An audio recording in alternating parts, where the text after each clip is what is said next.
Hello दोस्तों, आप सभी का स्वागत है आपका अपना यूट्यूब चैनल सीजेबी क्लासेस इंस्टीट्यूट पर।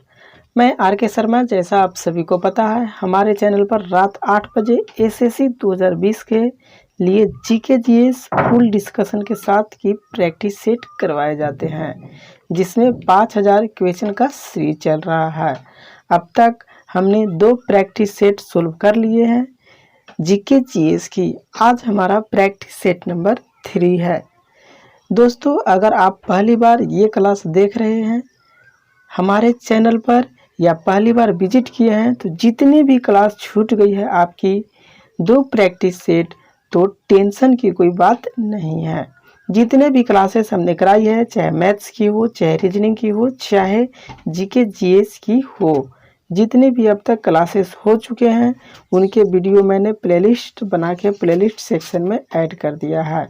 वहां जाकर आप चैनल पर सारी क्लासेस रिकवर कर सकते हैं। टाइमिंग जान लीजिए, सुबह 10 बजे मैथ्स और रीजनिंग होता है और रात 8 बजे डेली जीके जीएस की क्लास होती है। तो चैनल को सब्सक्राइब करके बेल आइकन को ऑन कर ले, ताकि आपको सभी क्लासेस का नोटिफिकेशन मिलते रहे। पीडीएफ और बुक्स मटेरियल के लिए हमारे टेलीग्राम लिंक से जुड़ जाएं, इसका लिंक डिस्क्रिप्शन बॉक्स में दिया हुआ है। तो चलिए स्टार्ट करते हैं आज का प्रैक्टिस सेट नंबर 9। आज हम लोग प्रैक्टिस सेट नंबर 9 कर रहे हैं जी। तो हम लोग सबसे पहले जितना भी क्वेश्चन है, 20 क्वेश्चन का सेट है, 20 क्वेश्चन को हम लोग एक एक करके पहले सोल्व करेंगे, एक एक करके पहले जानेंगे, उसके बाद लास्ट में हम डिस्कशन करेंगे। तो दोस्तों, आप हमारे साथ बने रहें अंत तक और पूरा क्वेश्चन का डीप डिस्कशन जाने। तो मेरा जो है 66 नंबर क्वेश्चन है जी, मेरा 66 नंबर क्वेश्चन है। ये है, भारतीय संविधान का संरक्षक कौन है? ऑप्शन ए राष्ट्रपति, बी संसद, सी मंत्रिपरिषद, डी सर्वोच्च न्यायालय। इसका सही जवाब आप जल्दी दें।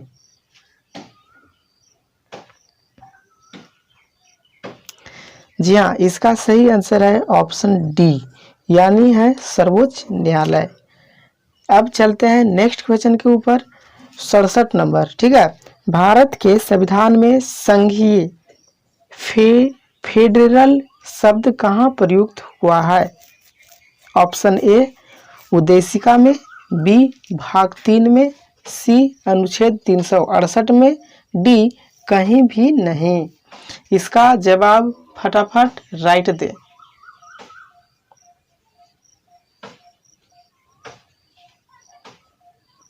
जी हाँ, इसका सही आंसर है ऑप्शन डी, यानी कि कहीं भी नहीं। अब हम लोग चलते हैं नेक्स्ट क्वेश्चन 68 के ऊपर जी। मेरा जो 68 क्वेश्चन है वो बहुत ही अच्छा क्वेश्चन है। जब आपातकाल की घोषणा प्रवर्तन में हो, तब लोकसभा की अवधि कितनी अवधि से आगे नहीं बढ़ाई जा सकती है? ऑप्शन ए 3 माह, बी 9 माह, सी एक बार में 1 वर्ष, डी एक बार में 2 वर्ष। जी हाँ, इसका सही जवाब है ऑप्शन सी, यानी एक बार में 1 वर्ष। अब हम लोग चलते हैं नेक्स्ट क्वेश्चन 69 के ऊपर।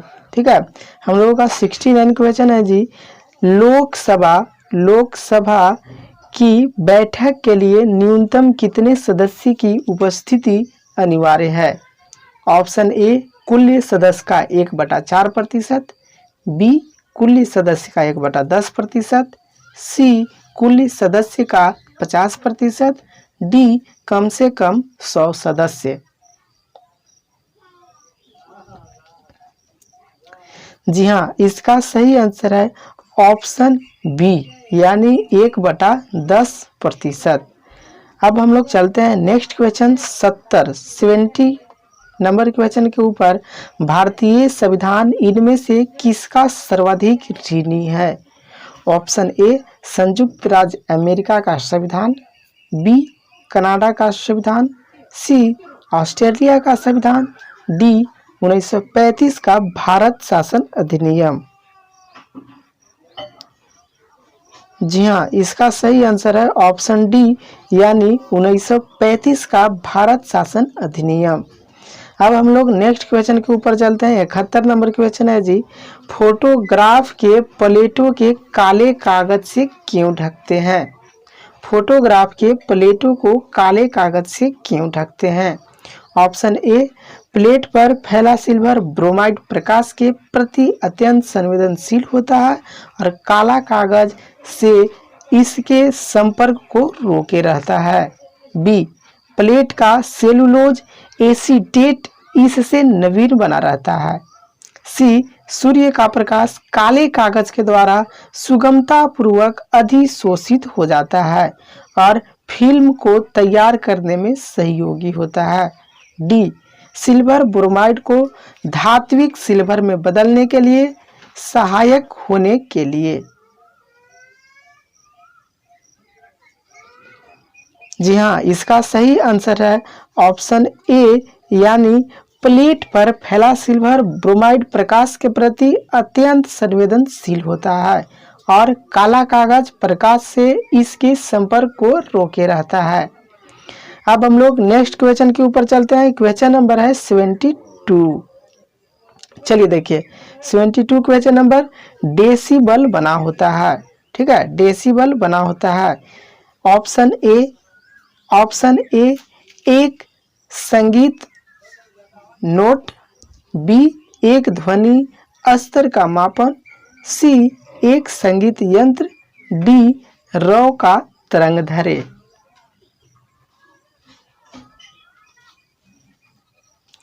जी हाँ, इसका सही आंसर है ऑप्शन बी, यानी एक ध्वनि स्तर का मापन। अब हम लोग नेक्स्ट क्वेश्चन करते हैं जी 73। पृथ्वी के केंद्र पर अत्यधिक तापमान के बावजूद भी आंतरिक कोर पिघली हुई अवस्था में नहीं होती है, क्योंकि ए, कोर का गलन बिंदु अत्यधिक है, बी, कोर गैसों से भरा हुआ है, सी, केंद्र पर अति दाब चट्टानों के गलन बिंदु को बढ़ा देता है, डी, कोर ऊष्मा के प्रति अप्रवेशय है।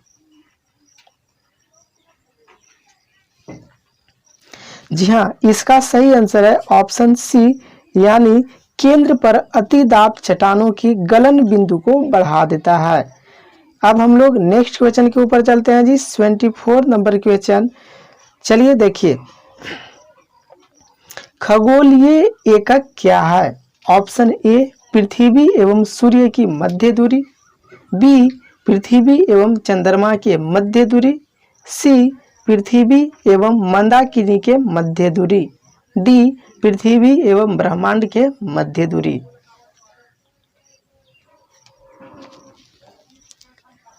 जी हाँ, इसका सही आंसर है ऑप्शन ए, यानी पृथ्वी एवं सूर्य के मध्य दूरी। अब चलते हैं नेक्स्ट क्वेश्चन, क्वेश्चन नंबर 25।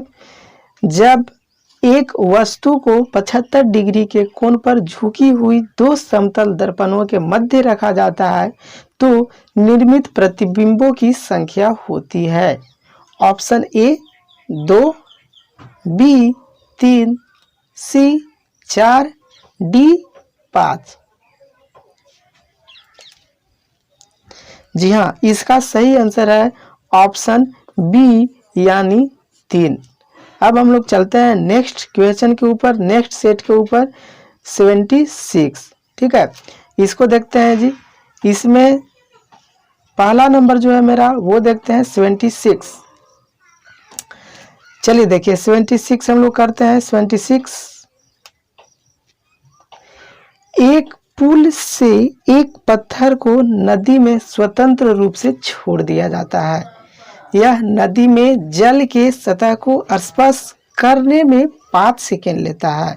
जल के सतह से पुल की ऊंचाई ज्ञात कीजिए।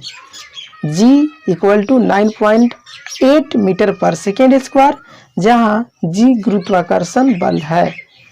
Option A 122.5 metre, B 120.5 metre, C 124 metre, D 128 metre.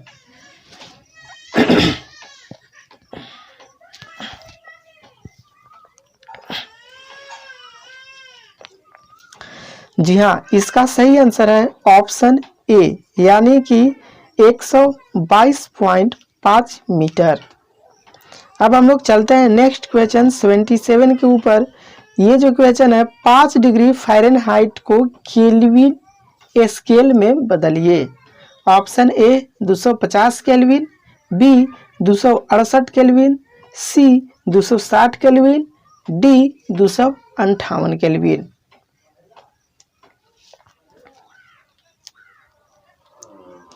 जी हाँ, इसका सही आंसर है ऑप्शन डी, यानी 258 केल्विन। अब हम लोग चलते हैं नेक्स्ट क्वेश्चन 78 के ऊपर जी। एक मैकेनिक 150 न्यूटन के बल के द्वारा एक नट पेंच को खोल सकता है, जबकि वह 40 सेंटीमीटर लंबे एक लीवर हत्थे का प्रयोग करता है। यदि वह इस नट यानी पेंच को 50 न्यूटन के बल द्वारा खोलना चाहता है तो कितने लंबे लीवर हत्थे की आवश्यकता होगी। Option A 1.5 metre, B 1.6 metre, C 1.8 metre, D 1.2 metre.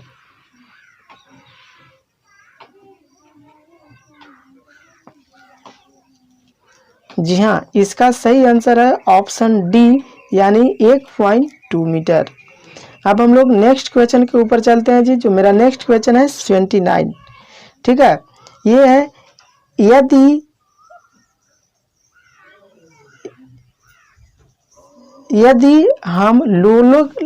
हम लोलक को किसी द्रव्य से भरे बर्तन में लटका दे तो क्या होगा। ऑप्शन ए लोलक काफी समय तक दोलन करता रहेगा, बी लोलक शीघ्र ही रुक जाएगा, सी लोलक पहले की तरह ही गति मान रहेगा, डी उपयुक्त में से कोई नहीं। जी हाँ, इसका सही आंसर है ऑप्शन बी, यानी लोलक शीघ्र ही रुक जाएगा। अब हम लोग नेक्स्ट क्वेश्चन है जी 80 नंबर क्वेश्चन करते हैं। विद्युत ऊर्जा की एक यूनिट से आप क्या समझते हैं। ऑप्शन ए 1000 घंटे ट्रांजिस्टर रेडियो सुन सकते हैं, बी 1 यूनिट इक्वल टू 746 वाट, सी 100 वाट का बल्ब 10 घंटे तक जला सकते हैं, डी बी और सी।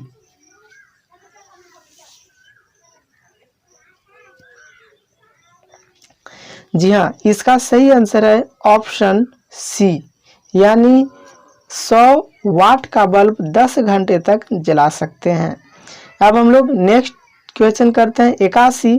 आवर्त सारणी के वर्ग 1 के तत्व हैं। ए सामान्य तत्व, बी संक्रमण तत्व, सी क्षार तत्व, डी लैंथेनाइटस।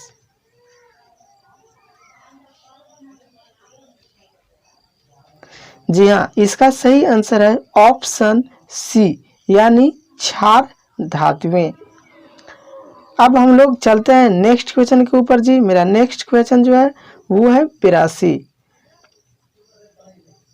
चलिए, निम्नलिखित में से किसमें सर्वाधिक नाइट्रोजन होती है। Option A ammonium sulphate, B urea sulphate, C ammonium chloride, D sodium nitrogen. जी हाँ, इसका सही आंसर है ऑप्शन बी, यानी यूरिया। क्या है जी, ऑप्शन बी, यानी यूरिया। अब हम लोग चलते हैं 83 नंबर क्वेश्चन पर। निम्नलिखित में से किस वैज्ञानिक ने पोलोनियम तत्व की खोज की थी। Option A FW Austin, B Mary Curie, C Frederick Joliot, D Irene Curie.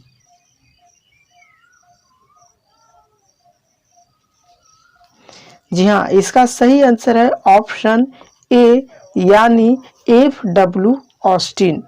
अब हम लोग चलते हैं नेक्स्ट क्वेश्चन 84 नंबर क्वेश्चन पर। हम लोगों का 84 नंबर क्वेश्चन है जी।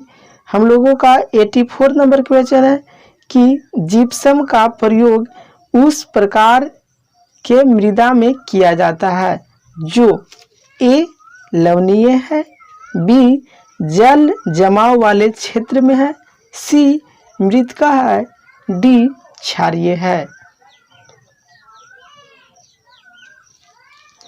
जी हाँ, इसका सही आंसर है ऑप्शन ए यानी लवणीय है। अब हम लोग चलते हैं नेक्स्ट क्वेश्चन। नेक्स्ट जो क्वेश्चन है वो है 85 नंबर क्वेश्चन। ठीक है, इसको करते हैं। तो ये है प्राकृतिक क्लोरीन में क्लोरीन के दो समस्थानिक 35 क्लोरीन 75.5 डिग्री एवं 37 क्लोरीन 24.5% प्राप्त है। प्राकृतिक क्लोरीन के औसत परमाणु भार की गणना कीजिए। Option A 38.49, B 37.49, C 36.49, D 35.49। जी हाँ, इसका सही आंसर है ऑप्शन बी यानी 37.49। अब हम लोग करते हैं डिस्कशन जी। अब हम लोगों का यहाँ तक फिनिश हो गया है, तो आप लोग अपना मिला लीजिए प्रैक्टिस को कि आपने कितना सही बनाया कितना गलत बनाया, और उसके बाद हम लोग चलते हैं अपने प्रैक्टिस सेट का डिस्कशन करने। ठीक है, तो हम लोगों का जो 66 नंबर क्वेश्चन था उसका डिस्कशन है। चलिए हम लोग देखते हैं 66 का डिस्कशन। भारतीय संविधान का संरक्षक राष्ट्रपति है। कौन है जी? भारतीय संविधान का जो संरक्षक होता है वो होते हैं राष्ट्रपति। नेक्स्ट पॉइंट, भारतीय संविधान के प्रतिरक्षक, परीक्षक एवं संरक्षक राष्ट्रपति होता है। भारतीय संविधान के अगर बोला जाए प्रतिरक्षक, परीक्षक और संरक्षक बोला जाए तो सभी तीनों राष्ट्रपति ही होते हैं। अब नेक्स्ट है राष्ट्रपति पर अनुच्छेद 52 के उपबंध के अधीन गठन किया गया है। ठीक है, राष्ट्रपति जो है उन राष्ट्रपति पद पर अनुच्छेद 52 के उपबंध, ठीक है ना, अनुच्छेद 52 के उपबंध के अधीन गठन किया गया है। ये चीज नेक्स्ट पॉइंट है, भारतीय संविधान का अंतिम व्याख्याकर्ता उच्चतम न्यायालय होता है। भारतीय संविधान की बात किया जाए तो उसका अंतिम व्याख्याकर्ता जो होता है, भारतीय संविधान का जो अंतिम व्याख्या करता है वो होता है उच्चतम न्यायालय। अब हम लोगों का नेक्स्ट पॉइंट है राष्ट्रपति संवैधानिक प्रमुख होता है। ठीक है, राष्ट्रपति जो होते हैं वो संवैधानिक रूप से प्रमुख होते हैं, यानी कि संवैधानिक प्रमुख होता है। अब हम लोग 67 नंबर क्वेश्चन का डिस्कशन करेंगे जी।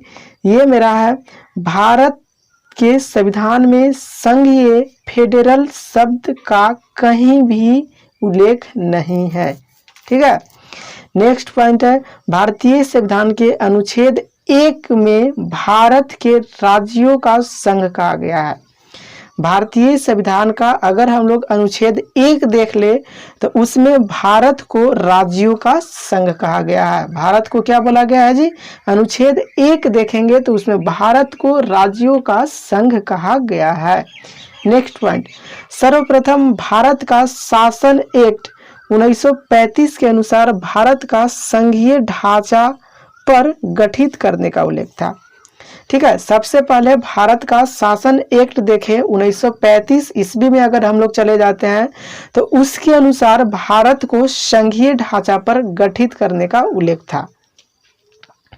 नेक्स्ट पॉइंट, भारत में एकात्मक और संघात्मक दोनों विशेषताएं मिलती है। भारत की बात किया जाए तो भारत में दोनों तरह के विशेषताएं हैं। यहाँ पर एकात्मक विशेषता है और संघात्मक विशेषता भी है। नेक्स्ट पॉइंट, भारत में संघीय ढांचा कनाडा से लिया गया है। ठीक है, भारत का जो संघीय ढांचा है वो कनाडा से लिया गया है। ठीक है ना। नेक्स्ट पॉइंट अब करते हैं हम लोग 68 क्वेश्चन का डिस्कशन करते हैं जी। चलिए, जब आपातकाल की घोषणा प्रवर्तन में हो तब लोकसभा की अवधि एक बार में 1 वर्ष तक बढ़ाया जा सकता है।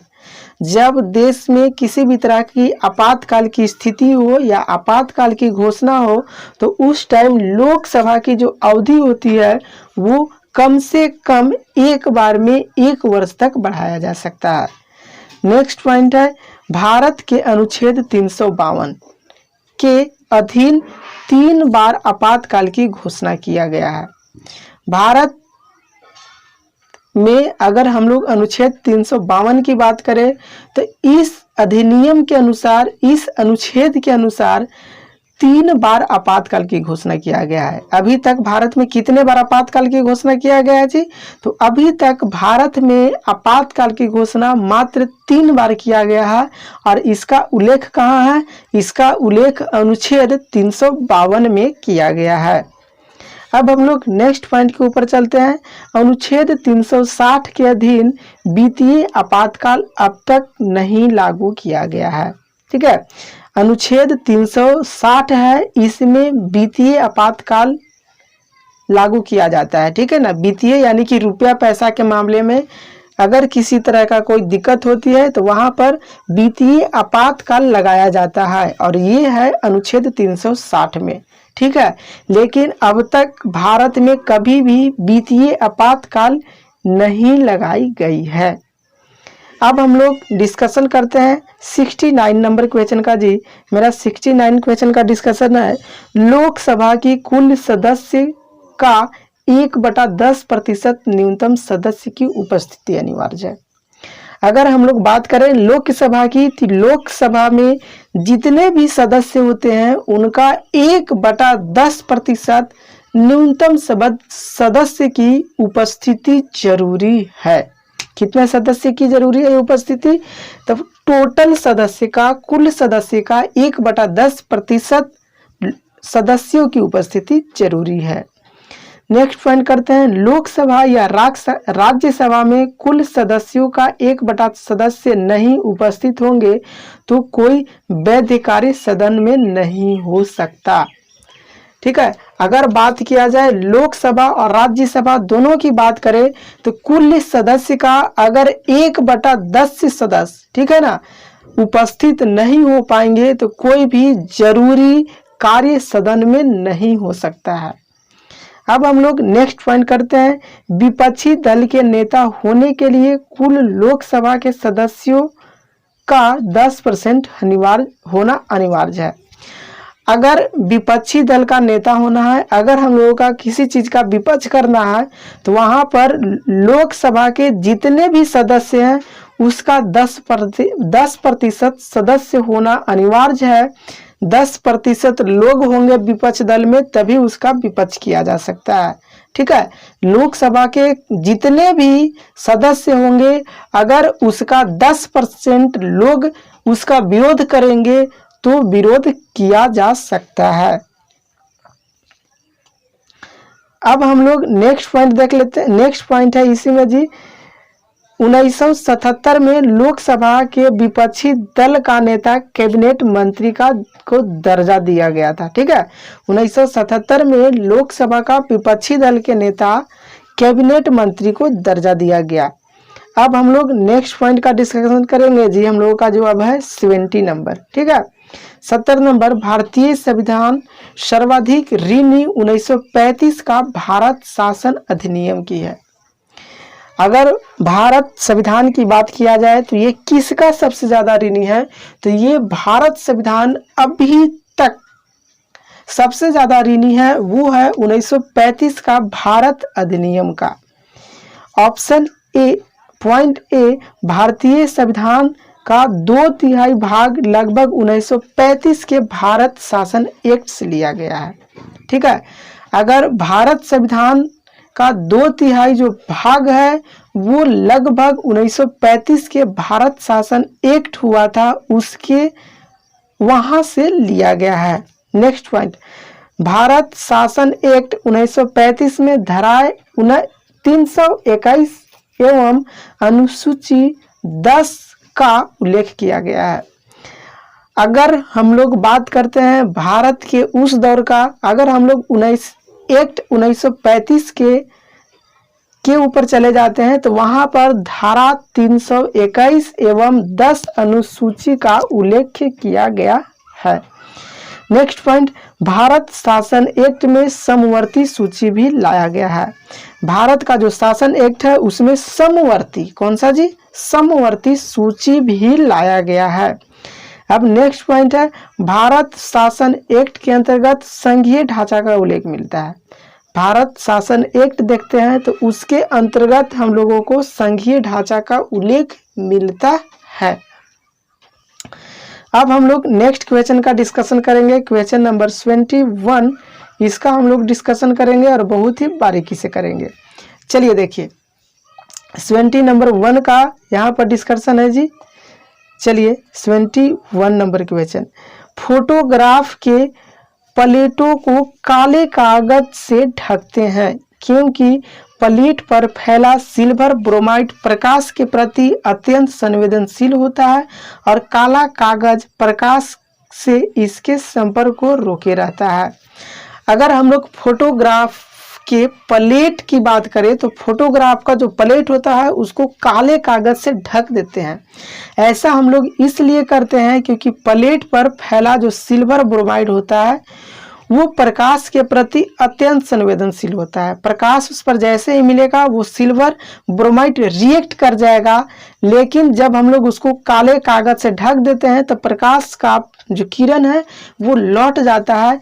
इसीलिए हम लोग फोटोग्राफ के जो प्लेट होता है उसके ऊपर काले कागज का यूज करते हैं। ठीक है। नेक्स्ट पॉइंट है, कैमरा दो प्रकार का होता है। कैमरा कितने तरह के होते हैं?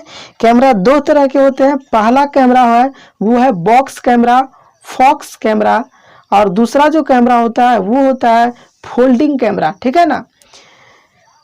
अब हम लोग नेक्स्ट पॉइंट के ऊपर चलते हैं। प्रकाश रोधी बॉक्स के आगे भाग में एक उत्तल लेंस लगा रहता है जिसे अभिदृश्यक लेंस, ऑब्जेक्टिव लेंस कहते हैं।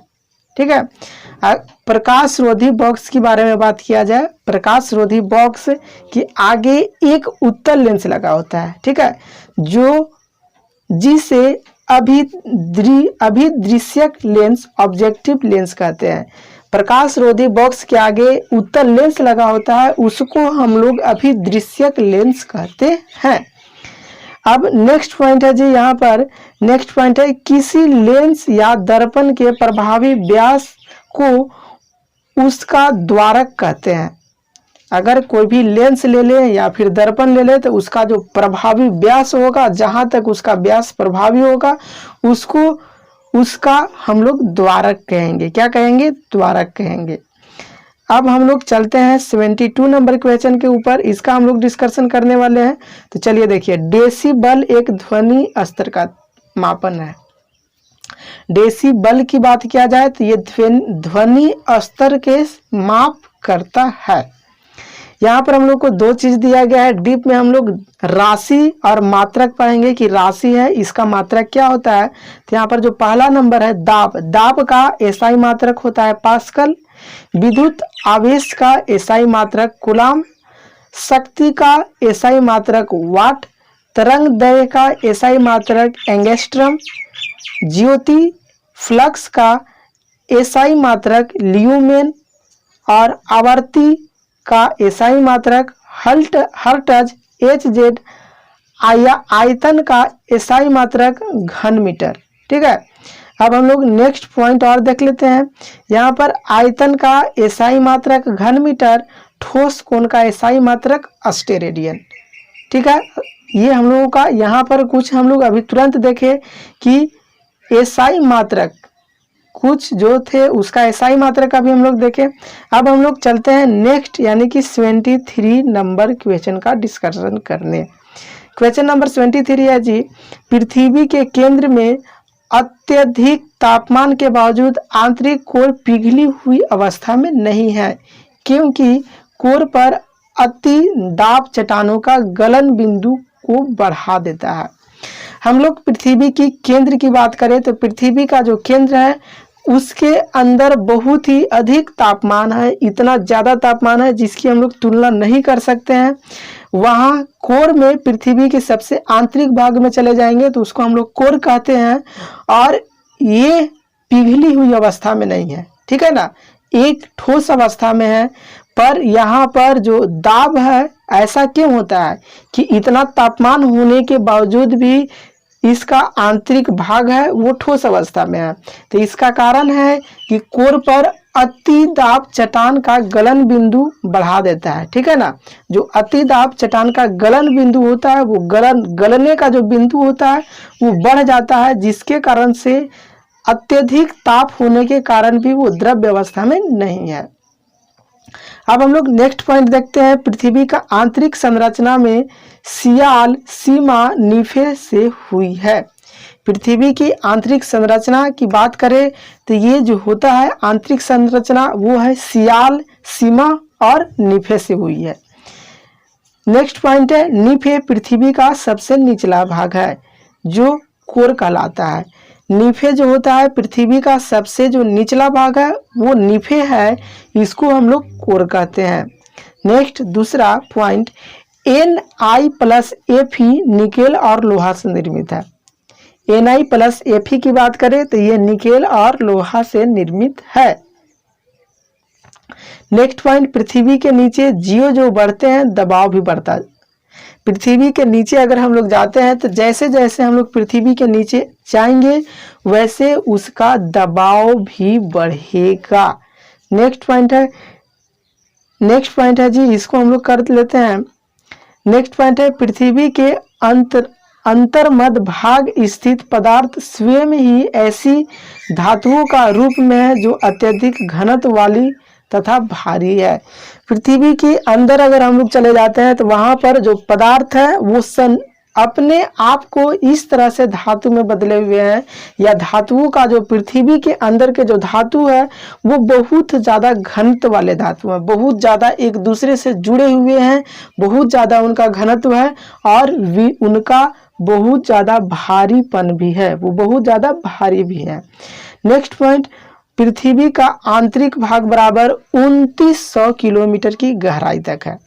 पृथ्वी की आंतरिक भाग की बात करें तो 2900 किलोमीटर की गहराई तक है। पृथ्वी का आंतरिक भाग कितना दूरी तक है, तो पृथ्वी का आंतरिक भाग 2900 किलोमीटर की गहराई तक है।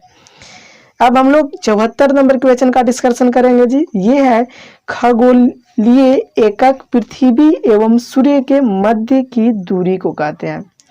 खगोलीय एकक किसे कहा जाता है? खगोलीय एकक पृथ्वी और सूर्य के मध्य की जितनी भी दूरी है सब दूरी को खगोलीय एकक कहते हैं।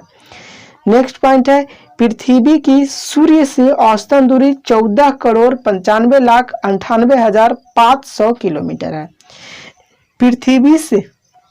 पृथ्वी से सूर्य की जो औसतन दूरी है वो है 14,95,98,500 किलोमीटर। नेक्स्ट पॉइंट, इसे एक खगोलीय इकाई कहते हैं, ठीक है ना। इसका जो दूरी है उसको हम लोग एक खगोलीय इकाई कहते हैं। नेक्स्ट पॉइंट, पृथ्वी की सूर्य से निकटतम दूरी पेरिहेलियंस 14.73 करोड़ किलोमीटर। पृथ्वी से सूर्य की कम से कम दूरी की बात किया जाए तो ये है 14.73 करोड़ किलोमीटर, तथा ज़्यादा से ज़्यादा अधिकतम दूरी की बात किया जाए, एफेलियंस की बात किया जाए तो ये है 15.2 करोड़ किलोमीटर। अब हम लोग चलते हैं नेक्स्ट क्वेश्चन, 75 नंबर क्वेश्चन का डिस्कशन करेंगे। चलिए देखिए, जब एक वस्तु को 75 डिग्री कोण पर झुकी हुई दो समतल दर्पण में के मध्य रखा जाता है तो निर्मित प्रतिबिंबों की संख्या 3 होती है। जब हम लोग 75 डिग्री के एंगल पर झुका करके दो समतल दर्पण के बीच में अगर किसी भी वस्तु को रख देते हैं तो वहां पर वस्तु का जो प्रतिबिंब बनेगा वो प्रतिबिंब की संख्या होगी 3। इसमें हम लोग नेक्स्ट पहला पॉइंट करते हैं, समतल दर्पण किसी वस्तु का प्रतिबिंब दर्पण के पीछे उतनी दूरी पर बनाता है जितनी दूरी वस्तु दर्पण के सामने रखी होती है। समतल दर्पण का यह प्रॉपर्टी है। समतल दर्पण का कॉन्सेप्ट है कि अगर कोई उसके आगे जितना दूरी पर कोई वस्तु रखा हुआ है, ठीक समतल दर्पण के पीछे उतना ही दूरी पर उस वस्तु का प्रतिबिंब बनेगा। नेक्स्ट पॉइंट है, यदि दर्पण प्रतिबिंब का काल्पनिक वस्तु के बराबर एवं पार्श्व उल्टा होता है। यह दर्पण जो समतल दर्पण में प्रतिबिंब बनता है वो प्रतिबिंब काल्पनिक वस्तु के बराबर एवं पार्श्व का उल्टा होता है। जो समतल दर्पण में इमेज बनता है, जो प्रतिबिंब बनता है वो काल्पनिक बनता है जी, पीछे बनता है यानी कि काल्पनिक बनता है, और पार्श्व यानी कि उल्टा बनता है। अब हम लोगों का नेक्स्ट पॉइंट है, नेक्स्ट पॉइंट को देखेंगे। नेक्स्ट पॉइंट है, इसको हम लोग देखते हैं, यदि कोई व्यक्ति भी चाल से दर्पण की ओर चलता है तो उसे दर्पण में अपना प्रतिबिंब टू भी चाल से अपनी ओर आता हुआ प्रतीत होगा। अगर हम लोग समतल दर्पण रखे हुए हैं तो अगर हम लोग दर्पण के आगे, दर्पण के सामने अगर हम लोग भी चाल से चलेंगे तो उसका प्रतिबिंब जो है वो अंदर से टू भी की रफ्तार से आता हुआ दिखाई देगा। अब हम लोग 76 नंबर क्वेश्चन का डिस्कशन करते हैं। हम लोगों का 76 नंबर है, एक पुल से एक पत्थर को नदी में स्वतंत्र रूप से छोड़ दिया जाता है। यदि नदी में जल के सतह का स्पर्श करने में 5 सेकेंड लेता है तो जल का जो चाल होगा, ठीक है ना, वो होगा 122.5 मीटर होगा। यहाँ पर जी दिया हुआ था हम लोगों को 9.8 मीटर पर सेकेंड स्क्वायर, तथा जी जो है वो गुरुत्वाकर्षण बल है। इसको हम लोग अगले क्लास में बहुत ही डीप में समझा करके हम बताएंगे। अब हम लोग नेक्स्ट पॉइंट जो है, संवेग का जो फॉर्मूला होता है, संवेग बराबर होता है द्रव्यमान गुने वेग। ठीक है, संवेग बराबर क्या होता है जी, संवेग बराबर होता है द्रव्यमान गुने वेग। अब हम लोगों का नेक्स्ट जो पॉइंट है, किसी गतिमान वस्तु का द्रव्यमान तथा वेग का गुणनफल को उस वस्तु का संवेग कहते हैं। कोई भी गतिमान वस्तु है, कोई भी वस्तु गति कर रहा है तो उसका जितना द्रव्यमान होगा, जितना वजन होगा और जिस रफ्तार से वो आएगा, वो दोनों को आपस में गुना कर देंगे तो उसको हम लोग उस वस्तु का संवेग कहेंगे। ठीक है, अब हम लोग चलते हैं 77 नंबर क्वेश्चन का डिस्कशन जी।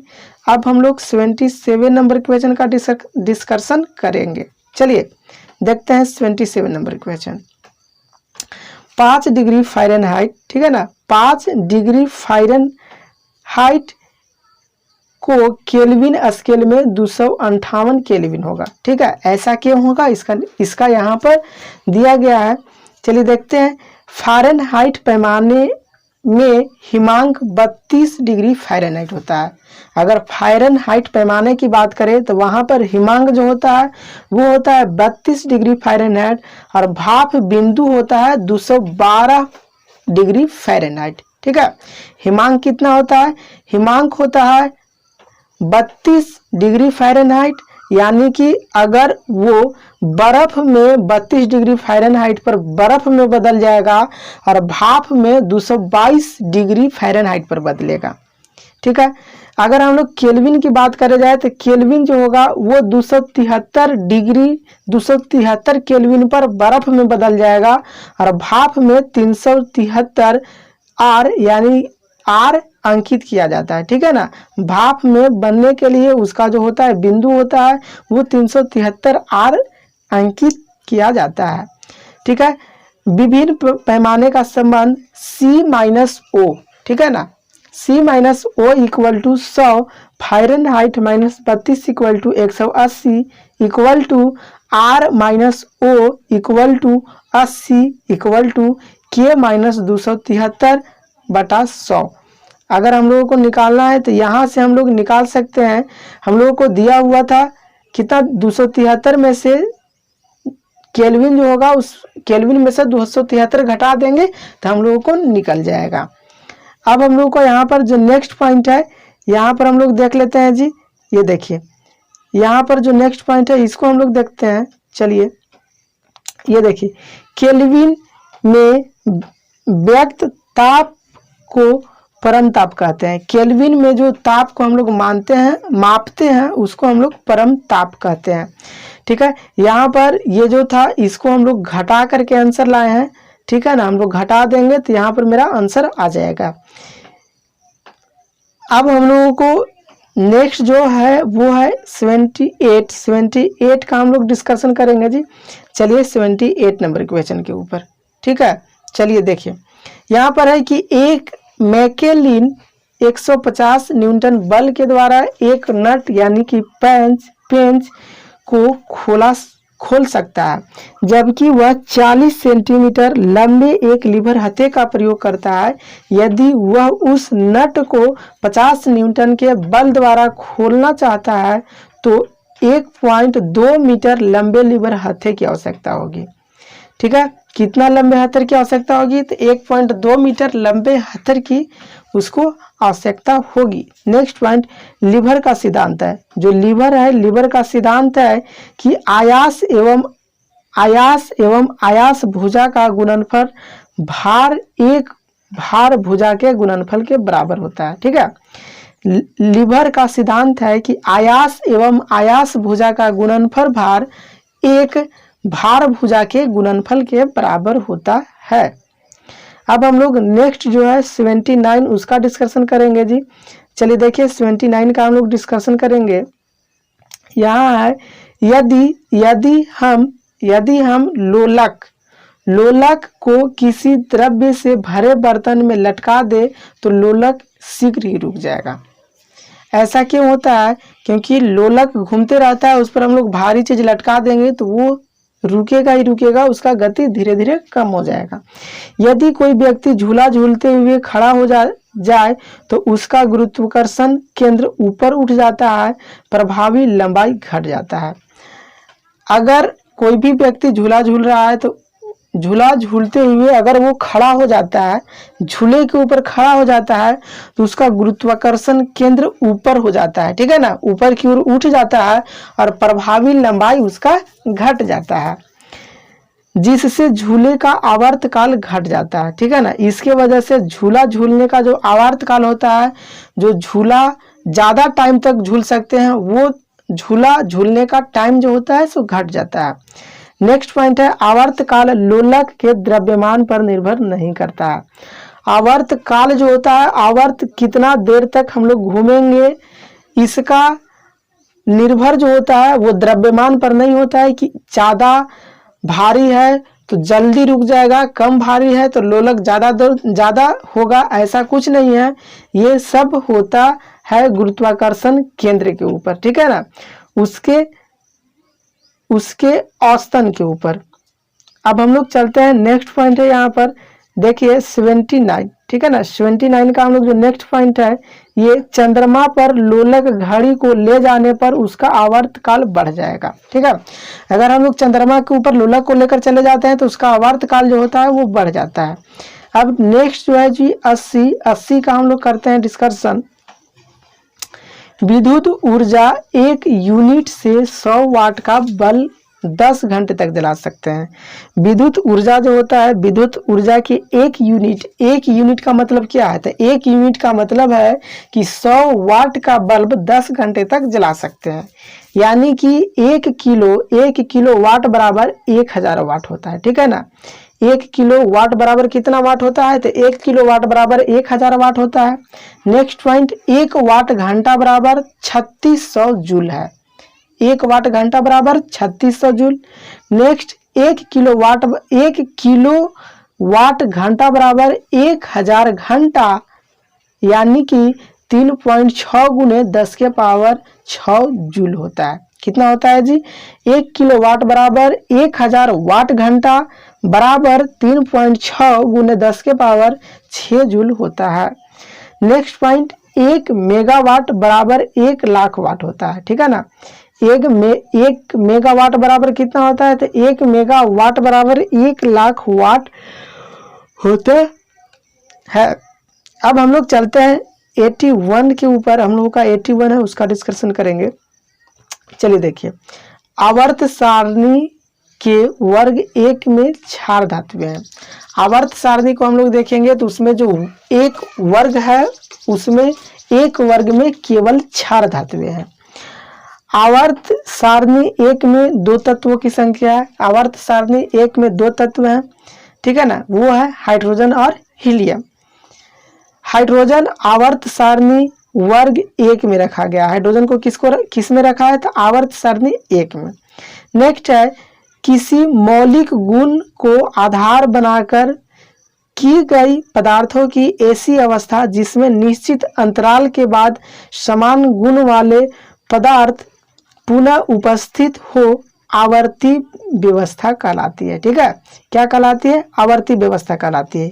एक बार फिर से, किसी मौलिक गुण के आधार बनाकर की गई पदार्थों की ऐसी व्यवस्था जिसमें निश्चित अंतराल के बाद समान गुण वाले पदार्थ पुनः उपस्थित हो, आवर्ती अवस्था कहलाती है। अगर निश्चित अंतराल के बाद भी समान गुण वाले पदार्थ पुनः उपस्थित हो जाते हैं तो ऐसी अवस्था को आवर्ती अवस्था कहते हैं। नेक्स्ट है, मेंडलीफ के आवर्त सारणी 9 वर्ग 7 आवर्त है। ठीक है ना, मेंडलीफ के जो आवर्त सारणी है उसमें 9 वर्ग और 7 आवर्त हैं। अब हम लोग चलते हैं 82 क्वेश्चन का डिस्कशन करेंगे जी। 82 क्वेश्चन, सर्वाधिक नाइट्रोजन यूरिया में होती है। सबसे ज्यादा नाइट्रोजन किस में होती है, तो सबसे ज्यादा नाइट्रोजन यूरिया में होती है। नेक्स्ट पॉइंट, यूरिया में नाइट्रोजन की मात्रा 46% होती है। नेक्स्ट पॉइंट, संयुक्त अवस्था में नाइट्रोजन की थोड़ी मात्रा नाइट्रेट के रूप में पाई जाती है। अगर हम लोग संयुक्त अवस्था की बात करें, टोटल मिला हुआ अवस्था की बात करें, तो उसमें नाइट्रोजन की थोड़ी मात्रा नाइट्रेट के रूप में पाई जाती है। नेक्स्ट पॉइंट, नाइट्रोजन का अणु द्विपरमाणिक एवं अध्रुवीय होता है। नाइट्रोजन के जो अणु होते हैं वो होते हैं द्विपरमाणिक एवं अध्रुवीय।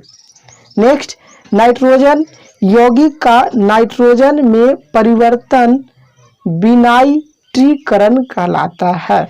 जो नाइट्रोजन यौगिक है उसका नाइट्रोजन में परिवर्तन विनाइट्रीकरण कहलाता है। ठीक है, अब हम लोग 83 नंबर क्वेश्चन का करते हैं डिस्कशन जी।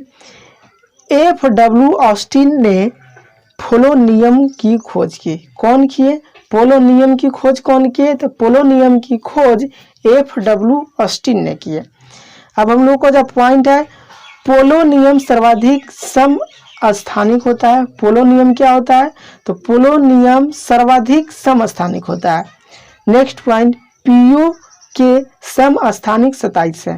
पीओ के कितने हैं जी, पीओ यानी कि पोलोनियम, ठीक है ना, पीओ मतलब पोलोनियम, पोलोनियम के समस्थानिक 27 है। नेक्स्ट, सबसे अधिक घनत्व वाला भारी तत्व ओस्मियम है। सबसे अधिक घनत्व वाला भारी तत्व कौन है, तो सबसे अधिक घनत्व वाला भारी तत्व ओस्मियम है। नेक्स्ट पॉइंट, सबसे कम घनत्व, सबसे हल्का, सबसे प्रबल उपचायक तत्व कौन है, तो ये है लिथियम। ठीक है ना, Li लिथियम। सबसे कम घनत्व और सबसे हल्का एवं सबसे प्रबल उपचायक वाला घनत्व कौन है, तो लिथियम। सबसे हल्का घनत्व वाला कौन है जी, तो लिथियम। ठीक है, अब हम लोग चलते हैं 84 नंबर क्वेश्चन का करेंगे यहाँ पर डिस्कशन। जिप्सम का प्रयोग लवणीय प्रकार के मृदा में किया जाता है। जिप्सम जो होता है, जिप्सम का यूज लवणीय प्रकार के मृदा में किया जाता है। नेक्स्ट पॉइंट, जिप्सम का रासायनिक नाम कैल्शियम सल्फेट है। ठीक है, जिप्सम का रासायनिक नाम क्या है, तो जिप्सम का रासायनिक नाम है कैल्शियम सल्फेट। जिप्सम का रासायनिक सूत्र की बात किया जाए तो जिप्सम का रासायनिक सूत्र क्या है, इसका रासायनिक सूत्र है CaSO4 × 2H2O। जिप्सम का रासायनिक सूत्र क्या है जी, CaSO4 × 2H2O। अब हम लोग बात करते हैं नेक्स्ट, अब हम लोग आगे डिस्कशन करते हैं इसी का जी। चलिए देखिए, यहाँ पर इसी में जो था 84 का नेक्स्ट पॉइंट बचा हुआ है, इसको हम लोग डिस्कशन करते हैं। चलिए देखिए, ये पॉइंट है सीमेंट को जमने की गति को कम करने के लिए जिप्सम का प्रयोग किया जाता है। सीमेंट की जो गति होती है कि सीमेंट कम से कम जमे, तो इसके लिए जिप्सम का प्रयोग किया जाता है ताकि अधिक मजबूती हो सके। ठीक है, जिप्सम जितना धीरे धीरे जमेगा, उतना सीमेंट जितना धीरे धीरे जमेगा, उतना ही उसमें मजबूती आएगा। इसलिए सीमेंट को धीरे धीरे जमने में जिप्सम का प्रयोग किया जाता है। अब हम लोगों का जो क्वेश्चन है वो है 85, ये लास्ट है, इसका हम लोग डिस्कशन करते हैं। चलिए देखिए,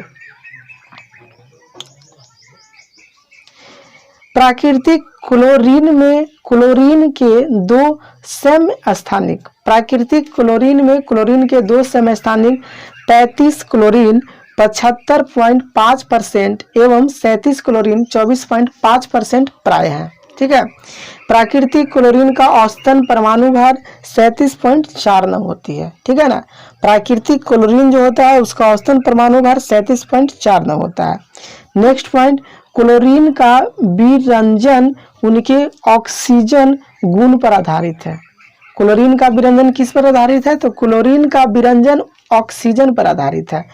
नेक्स्ट पॉइंट, क्लोरीन का औद्योगिक स्तर पर निर्माण बेल्डन विधि, डिक्सन विधि, केमलर विधि, नेल्सन विधि आदि द्वारा प्राप्त किया जाता है। क्लोरीन का औद्योगिक स्तर पर निर्माण कैसे किया जाता है? तो क्लोरीन का औद्योगिक स्तर पर निर्माण बेल्डन विधि, डिक्सन विधि, केल्मर विधि, नेल्सन विधि आदि द्वारा से किया जाता है। तो दोस्तों, आपको इस वीडियो से ज़्यादा लाभ मिल रहा है तो आप इस वीडियो को सब्सक्राइब करें, सब्सक्राइब करना ना भूलें और अपने दोस्तों के साथ इस वीडियो को ज़्यादा से ज़्यादा शेयर करें ताकि सभी को इस वीडियो का लाभ हो सके।